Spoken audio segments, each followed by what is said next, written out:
हरिहरेश्वर मंदिराजवळ एक छोटंसं गाव आहे, काळिंजे. इथल्या गावकऱ्यांनी, विशेषतः महिलांनी कांदळवन म्हणजेच मॅंग्रोव्हमध्ये बोट सफारी सुरू केली आहे. बऱ्याच वर्षांपासून इथे यायचं होतं. ह्या वर्षी अगदी ठरवून इथे पोचलो. कांदळवन किंवा खारफुटीची ही झाडं खाऱ्या पाण्यामध्ये आढळतात. 6 तासाची भरती, 6 तासाची ओहोटी, अशा वेळेला त्यांनी स्वतःला ॲडजस्ट करून घेतलंय. ह्यांना 2 प्रकारची मुळं असतात. एक मूळ असतं ते असतं अगदी इतर झाडांसारखंच झाडाला आधार देणारं. तर ही दुसरी श्वसन मुळं म्हणजेच ब्रीदिंग रूट्स असतात. भरतीच्या वेळी वरती आलेलं पाणी ते शोषून घेतात आणि ओहोटीच्या वेळेस त्या पाण्याला फिल्टर करून ते फिल्टर केलेलं पाणी झाडाला पुरवतात. बऱ्याचदा त्सुनामी, वादळ यांसारख्या नैसर्गिक आपत्ती, तसंच रोजचे होणारे समुद्राच्या लाटांचे तडाखे, यामुळे होणारी जमिनीची धूप थांबवण्याचं मोठं काम कांदळवनं करतात. त्यामुळे आपण प्रत्येकाने कांदळवनांच्या बाबतीत थोडं जागरूक असायला हवं. ही कांदळवनं जवळनं अनुभवण्यासाठी आम्ही काळिंजीतल्या बोट राईडमध्ये गेलो. बोट चालवण्याचं आणि इथली माहिती देण्याचं खूप महत्त्वाचं काम इथले स्थानिक करतात.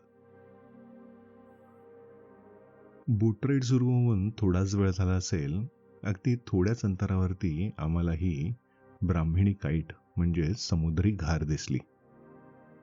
गाईडच्या सांगण्यानुसार जवळच तिचं घरटं आहे, त्यामुळे ह्या दिवसात ती बऱ्याचदा इथे फिरत असते. थोडं पुढे गेल्यावर व्हिम्ब्रेल दिसला. ह्याच्या लांब चोचीमुळे ह्याला दलदली खालचे जीव खाणं सोपं होतं. तर त्याच वेळी बोटच्या दुसऱ्या बाजूला अगदी जवळून वेस्टर्न रीफ हेरॉन गेला. समुद्र किनाऱ्याच्या भागामध्ये नॉर्मली दिसणारा हा पक्षी. याच्या करड्या रंगामुळे हा आपल्याकडे दिसणाऱ्या इतर बगळ्यांपेक्षा वेगळा ओळखता येतो. तसंच ह्याच्या करड्या रंगामुळे ह्याचे पिवळे तळवे छान उठून दिसत होते. इथे आम्हाला हा एक प्लोवर देखील पाहायला मिळाला.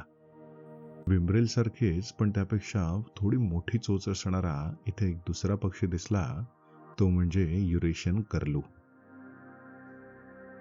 बोट त्याच्या थोडी जवळ पोचणार इतक्यात तो उडून गेला. काही वेळाने आम्हाला हा व्हाईट थ्रोटेड किंगफिशर दिसला. ह्याचे रंग खूपच आकर्षक होते.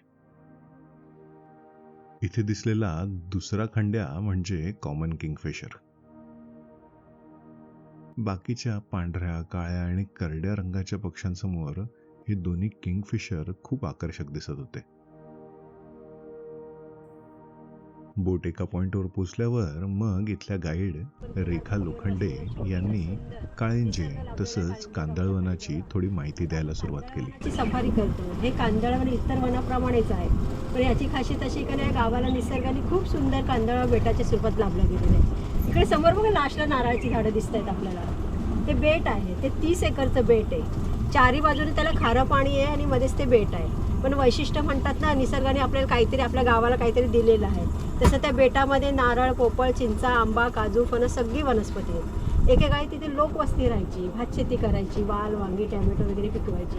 पण म्हणतात ना, जुनी लोकं राहिली नाही आहे. पण वैशिष्ट्य आणखीन, आपल्या त्या बेटामध्ये 11 गोड्या पाण्याच्या विहिरी आहेत.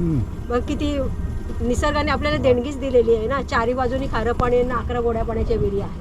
तर आपण काय पाहायला आलात, कांदळवन म्हणजे काय माहिती आहे का आपल्याला? नाही. मँग्रोव्ज,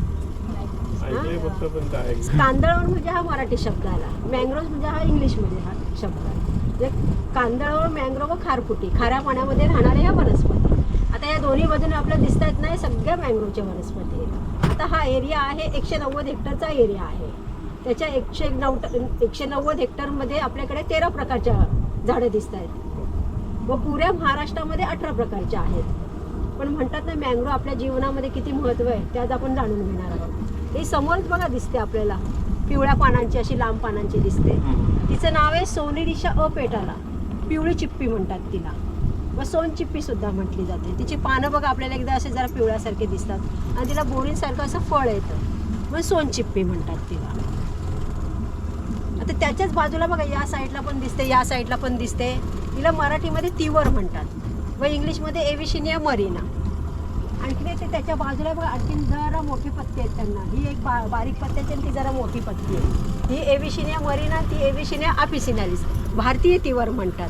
पण या दोघींना ना फुल आहे ते पिवळ्या कलरचं व फळ धरलं जातं. आता आंब्याला बघा सुरुवातीला कैरी कशी असते तसं फळ धरलं जातं. पण ह्या पाल्याचा उपयोग खूप चांगल्या प्रमाणे होतो. पूर्वीची लोक काय ते बेटावर कामाला जायचे ना, मग जाताना हा पाला घरी घेऊन जायची व गाई म्हशींना खाऊ घालायची. गाय 1 लिटर दूध देणार, तिथे 2 लिटर दूध देते. एवढी पौष्टिकता ह्या पाल्यामध्ये. पण आत्ता आपला शासनाचा प्रकल्प काय आहे, कांदळवन कक्ष महाराष्ट्र वन विभाग व कांदळ प्रतिष्ठान उपजीविका निर्माण योजना. त्याच्यामुळे आत्ता कोण कांदळवनांना तोडत नाहीये, त्यांचं संगोपन करतायत. आणि तिला लटकलेली काय दिसते आपल्याला, ही शेंगेसारखी दिसते आहेत ना आपल्याला. आता हे आहे रायझोफोरा मिक्रोनाटा, हिचं नाव आहे रायझोफोरा मिक्रोनाटा. मराठीमध्ये पिवळा कांदळ. पिवळा कांदळ का म्हटले गेलेली आहे, तिची शीर आहे ना पानांची पिवळ्या कलरची आहे, मग तिला पिवळा कांदळ. मग तिला छोटे छोटे कळ्या दिसत आहेत ना आपल्याला, आणि त्यातून बघा चिक्कूचा आकार आले. ती जी शेंग म्हणतो ना आपण, शेंग कशाला म्हणतो, शेवग्याच्या शेंगेला शेंग, तर त्याच्या आतमध्ये बी असते. बी पडली का रोप तयार होतं. आपल्याला रोप लावायचं असेल तर बी लावतो किंवा एखादी झाडाची फांदी लावतो. मग हे आहे रोप आहे. जोपर्यंत ही कंदिका या झाडावर तयार होत नाही तोपर्यंत हे झाड त्या कंदिकेला खाली सोडत नाही. आणि पूर्ण तयार झाली ना तर तयार होण्याची प्रोसेस ती बघा तिथे. ते चिक्कूच्या आकारची इथे पिवळी रिंग आलेली आहे ना, आता ही पूर्णपणे ही कंदिका तयार झालेली. कधीही ती खाली पडल्यानंतर इथे बघा खाली पडलं ते आपल्या कंदिका रुजल्या गेलेल्या आहेत. त्यांना 2-2, 4-4 पानं आलेली. म्हणजे ऑलरेडी आपल्याला कधी लावायला लागत नाही यांना, झाडावरच तयार होऊन कंदिकाही लागले जातात. आणि 4 प्रकारचे असे आपल्याकडे कंदिका आहेत. आता ही पहिली प्रोसिजर पाहिली. त्यानंतर आता बघा दुसरी दिसते आपल्याला, सेम चवळीच्या शेंगेसारखी दिसते ना. तिचं नाव आहे सिरिसोप्तगर, मराठीमध्ये किरकिरी. आता किरकिरी का म्हटलं गेले का, तिचं पान दुमडलं गेलं ना असं करकर आवाज येतो. पण तिची ती कंदिका बघा, ही कंदिका जाड दिसते आपल्याला आणि ही कंदिका बारीक दिसते. पण प्रोसिजर तीच आहे, झाडावर तयार होऊन खाली पडणं तिचं. मग हिला मदर प्लॅन सुद्धा म्हटलं गेलेलं आहे मातेसारखं. जोपर्यंत मातेचं 9 महिने होत नाही तोपर्यंत डिलिव्हरी होत नाही. वेळ नाही का काळ नाही, तसं ह्या कंदिकांचं आहे. एकदा तयार झाली का वेळ नाही काळ नाही, ओटी नाही का भरती नाही, प्रेशरने खाली पडणार. पाण्यामध्ये पडली तर कुठेतरी जाऊन ती रुजली जाते आणि चिखलामध्ये पडली का तिथेच रुजली जाते. आता आपण 4 प्रकारच्या झाडांची मुळं बघितली जमिनीच्या वरच्या दिशेने. आता ह्यांची मुळं बघा वरून खाली आलेली आहेत ना, यांना आधार मुळं म्हणतात, स्टील रूट्स. आणि हे झाड एक इंडिकेटर आहे. त्यांची पानं आकाशाला कडे गेलेली आहेत ना आपल्या कमळाच्या फुलांसारखी, कारण त्याचं सुद्धा कारण आहे. कारण हे झाड एक इंडिकेटर काय आहे, ह्या एरियामध्ये पाणी किती भरेल हे आपल्याला अंदाज दाखवतं. त्यांची मुळं वरून खाली आलेली आहेत ना, ही बघा इथे दिसतात. वरून जी खाली मुळं आलेली आहेत ना, त्या ह्या एरियामध्ये तेवढं पाणी भरलं जाईल. आणि काळंतारांना त्या पानांना ह्या पाण्याचा स्पर्श लागला ना का पान गळती होते, ते झाड उंच जातं. म्हणजे ते झाड आपलं रायझोफोरा एक इंडिकेटर आहे. त्या लेवलपर्यंत पाणी भरलं जातं. आपण पाहिलं रायझोफोरा मिक्रोनाटा, सिरिसोप्टगर, आणखीन एक आहे बुगेरिया जिम्नोरायझा, मोठा झुंबर. सेम भेंडी सारखी असते. आता तिला मोठा झुंबर का म्हटले गेले, तिची टोपी असते ना अशी झुंबरासारखी असते, म्हणून तिला मोठी झुंबर म्हणतात. आणखीन एक आहे बुगेरिया सिंड्रिका, छोटा झुंबर, ती सेम गवारीसारखी. या 4 प्रकारच्या ज्या कंदिका असतात ना झाडावर तयार होऊन खाली पडल्या जातात. नैसर्गिक मग त्यांची वाढ होते आणि अशी हा हे मँग्रोव्ज तयार होतात. म्हणजे मँग्रोवच्या झाडांना आपल्याला मानवाला लावावं लागत नाही, नैसर्गिक त्यांची वाढ होते. पण बघा ना त्यांची स्वतः वाढ झाली, पण त्यांची रचना पहा किती सुंदर दिसते आपल्याला. हां, एखादं बाग बगीच्यामध्ये जसं काय झाड आपण लावलेलं कसं आहे तशा पद्धतीने दिसतं आहे. आणि आता ही तुम्हाला आकाशाकडे पानं गेले तीच झाड एक लेवल दिसते बघा. आणि बाकी एविशिनिया मरीना बारीक पाण्याची ती खाली जमिनीला टेकायला सुद्धा आलेली आहे. एजिसिरस कॉर्नोकुलटम, सुगंधी मिरची. आता सुगंधी मिरची का म्हटली, त्या फुलाला एवढा सुगंध असतो ना का मधुमक्षिका पालन हा व्यवसाय केला जातो. त्याच्यापासून आपल्याला हनी मिळाली जाते. आणि तिची प्रोपॅगोल अशी मिरचीच्या आकारासारखी असते, तुला सुगंधी मिरची. कांदळवनात दिसणारी झाडं, इथले पक्षी, प्राणी यांची त्यांनी आणखी खूप माहिती दिली. वेळेच्या मर्यादेमुळे इथे मी काहीच भाग ॲड केला आहे, पण तुम्हाला जर जमलं तर काळिंजेला नक्की भेट देऊन येथे दिली जाणारी पूर्ण माहिती नक्की ऐका. इथलं मला आवडलेलं झाड म्हणजे पांढरी चिप्पी. हे महाराष्ट्र राज्याचं राज्य कांदळवन वृक्ष. ह्याचं फूल पांढऱ्या रेषांनी भरलेलं असतं, तर फळ इतकं सुंदर असतं की ते एखाद्या चांदणीमध्ये पेढा ठेवल्याच्या शेपसारखं दिसतं. इथून परतताना आम्हाला हा रेड शँक दिसला. लाल पायांमुळे ह्याला हे नाव मिळालं. तसंच हिरवट पायांचा हा ग्रीन शँक देखील इथे दिसला. पाण्याजवळ बसलेले हे पॉन्ड हेरॉन आणि कॉर्मरंट म्हणजेच पाणकावळा देखील इथे दिसले.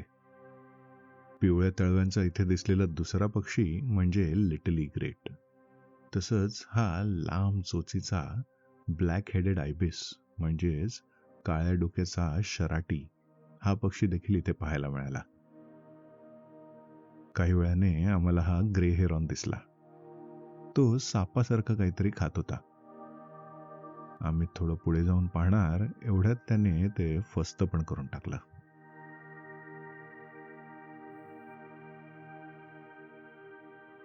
बऱ्याचदा इथे ब्लॅक हेडेड किंगफिशर हा एक दुर्मिळ पक्षी सुद्धा बघायला मिळतो.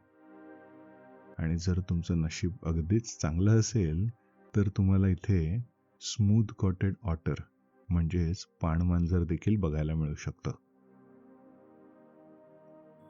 शेवटी बोट सफारी संपली आणि ही सफारी खूप छान पद्धतीने चालवणाऱ्या या स्त्रियांचे आभार मानून आम्ही निघालो.